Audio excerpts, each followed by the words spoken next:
On to the exercises. What day of the week was January 15th, 1997? So let's create a timestamp object. To date time, you can actually use the shortcut Jan, and pandas will understand it. Let's assign this to a variable like TS for timestamp. And we do dot and tab. We can get day name, that'll work. There's also something weekday. This will return the number. So 0 is Monday, 1 is Tuesday, 2 is Wednesday. All right, number 2, was 1924 a leap year? Okay, so let's create someday in 1924. If we just put 1924 by itself, it'll just choose the very first day of the year from the very first month. And again, there is a is leap year attribute here. So it was, that's true. What year will it be 1 million hours after the Unix epoch? So we'll use to date time. And actually, let's just try timestamp just to show you it works the same way. You say unit equals H for hours. So what year will it be? So 2084, you can actually just get it with the year attribute. Create the date time, July 20th, 1969 at 2:56 a.m. and 15 seconds. Okay, let's go ahead and do that. July 20th night. And this will not work. It doesn't know this format. And we have to go like this, 15 seconds. You don't actually need the AM. And we're gonna move at, so that's how you can do it. Okay, I assign it to TS. So Neil Armstrong stepped on the moon at this time in the last exercise. How many days have passed since that happened? Use the string today when you're creating your to date time. So this is something you can do. You can actually just put in today. This is today's date when the recording is taking place. So we'll return a timestamp. And we'll just subtract TS. This is the one from exercise 4. So it's been 19,308 days. All right, number 6, create the time delta 84 hours and 17 minutes with both pd.timedelta and pd.toTimeDelta. Verify they are equal. Let's do it first with time delta. 84 hours and 17 minutes. You actually have to put in the seconds, which is kind of strange.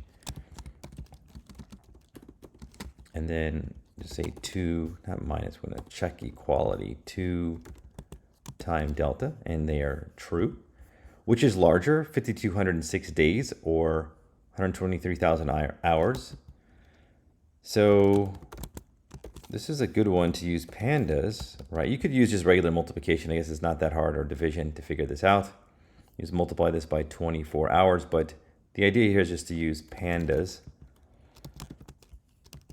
And so that's the time delta. And then if we put 123,000 hours, it'll actually do the conversion for us. It's actually an even, or it must be divisible by 24.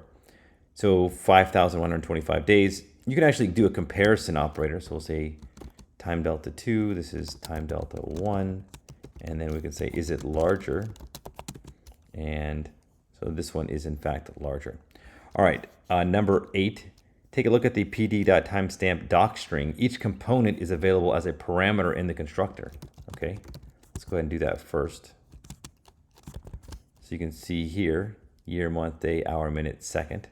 Use the parameters to create a timestamp that has a non-zero value for each component. So you can say year is 2014, month equals 12, day equals 25, hour equals 3, minute equals 45, second equals, I think this is the last one that it can, you can actually give microsecond and nanosecond, but you can just do seconds like this to give partial seconds. Actually, you can't, my mistake. You can give the microsecond, actually, let me see. It doesn't allow you to do the millisecond, that's strange. Okay, microsecond and nanosecond like this. So you can't give the millisecond, that's a little bizarre here.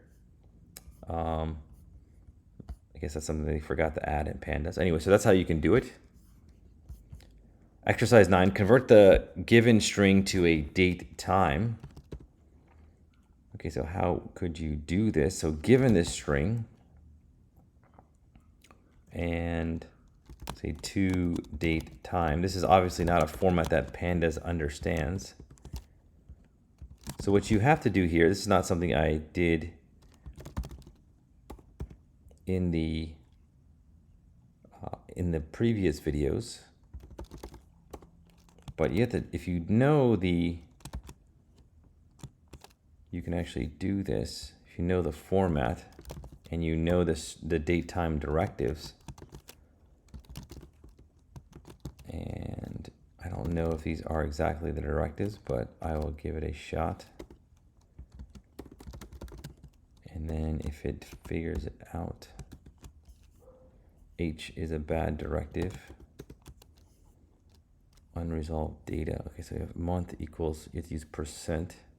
All right, I had to pause the video, and this is just something I always forget. These are the date time directives over here that you have to substitute into your formatted string.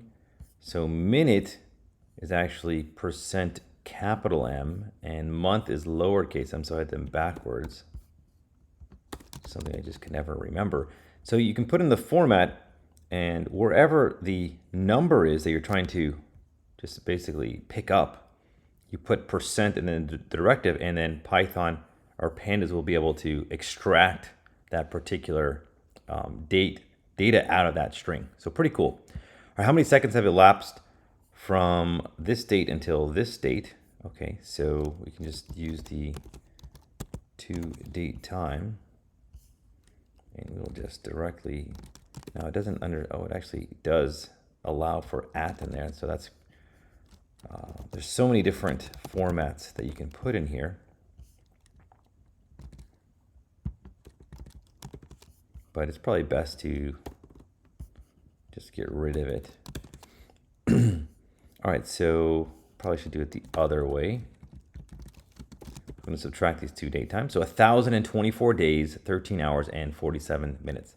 Number 11, what day of the year is October 11th on a leap year? So what day, like is it the 200th day, is it the 250th day? So we need to remember some leap years. They happen every 4 years. So we can say October 11, 2004. So our times 10. Let's just make sure this is a leap year. That's true. And there's a day of year attribute. So this is the 285th day of the year. It doesn't matter what leap year it is. 2000 is also a leap year. It would also be 285. If it was not a leap year, it would be 284. All right. Number 12, what was the date and time 198 hours and 33 minutes past December 3rd, 2020 at 5:15 p.m.? So let's create a date time of this, and then we will add 198 hours. We could do it like this in 33 minutes. That still worked, even though I forgot the S. So this is another way to create a time delta. All right, number 13. It takes painter A 3 days, 14 hours, and 38 minutes to paint a house. Painter B takes 9 hours and 56 minutes to paint the same house. How many houses of the same size can painter B paint in the time that it takes painter A to paint one? Okay. So let's create these time deltas. All right, let's just make sure hours. Okay. And the next one will be 9 hours, 56 minutes. Okay, there's TD2. And all we have to do is divide these two. So, so painter B, in this is more than 8 times as long, 8.7 times as long. So painter B can paint 8 times as many houses in that same time period. All right, number 14. The following string represents June 3rd, 2020. Convert it to a correct date time. All right, so if you do it normally, it's going to treat this as March 6th. So what you have to do is there's a parameter in here called day first. We set it equal to true, and this will be June 3rd, 2020. All right, number 15, create a period object for the entire minute of 2:32 p.m. on October 11th, 2020. So 2020 at 2:32. Okay, there we go. So that is the entire minute, right? And it does have a start and end time, right? So it's all the way the very last nanosecond of that minute.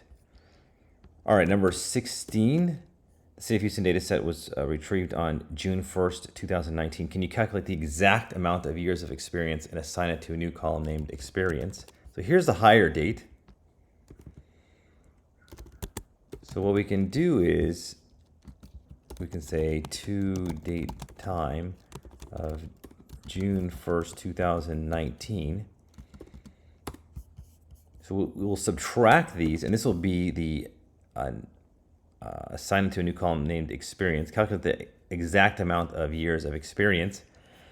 Okay, this gives you back the number of days, which we can divide by 365. That'll give us, you do 0.25 if you want to do a little bit more exact. So this is the exact amount of experience that each employee has, and it says to create a new column called experience, like this. And now when we look at our employee data set, we can see the exact amount of experience that this person has.